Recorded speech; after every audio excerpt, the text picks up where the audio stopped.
Le chemin de la conversion passe par une plus grande unité de vie. Nous empruntons cette voie chaque fois que nous cherchons à réduire le contraste, souvent stupéfiant entre notre comportement humain et notre affirmation de foi. Sans cette quête inlassable d'une réelle cohésion intérieure et pratique, il ne peut y avoir perception de ce qui nous unit à l'autre.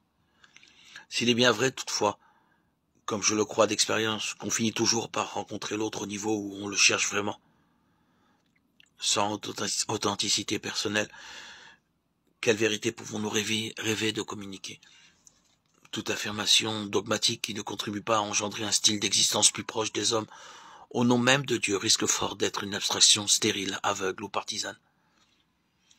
Rien de plus étranger à l'évangile que le sectarisme incapable de proclamer la foi du centurion romain ou la charité du bon samaritain, aux seules vues des œuvres qu'il pose. Mais je sais un peu la joie réelle qu'il y a à les accueillir l'un et l'autre dans l'émerveillement.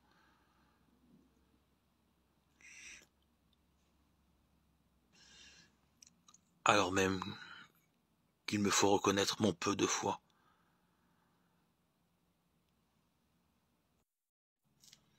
Comme il parlait encore, quelqu'un arrive de la maison de Jaïr pour lui dire « Ta fille est morte ». Ne dérange plus le maître. Jésus, qui avait entendu, répondit « Ne crains pas, crois seulement, et elle sera sauvée ». En arrivant à la maison, il ne laissa personne entrer avec lui, sinon Pierre, Jean et Jacques, ainsi que le père et la mère de l'enfant. Tous pleuraient sa mort en se frappant la poitrine. Mais Jésus dit « Ne pleurez pas, elle n'est pas morte, elle dort. » Mais on se moquait de lui, en voyant qu'elle venait de mourir. Quant à lui, saisissant sa main, il dit d'une voix forte « Mon enfant, lève-toi. » L'esprit lui revint à l'instant même. Elle se mit debout, et Jésus ordonna de lui donner à manger. Ses parents furent bouleversés. Mais Jésus leur commanda de ne dire à personne ce qui était arrivé. Luc 8, 49, 56. Souvent, les personnes se posent cette question dans leur souffrance. Pourquoi la souffrance? Si Dieu est amour, pourquoi je souffre comme ça? Au départ de Lazare, ses sœurs Marthe et Marie posent la même question à Jésus. « Seigneur, si tu avais été ici, mon frère ne serait pas mort. » Jean 11, 21.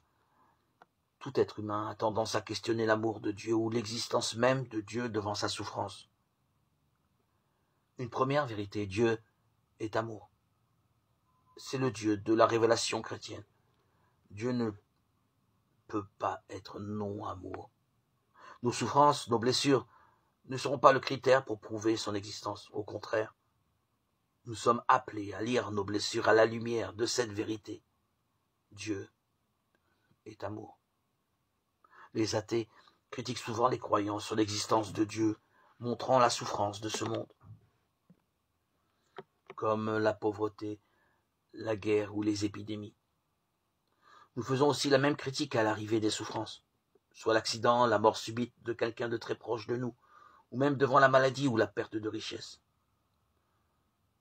L'amour de Dieu doit être le critère pour comprendre les réalités que nous vivons chaque jour.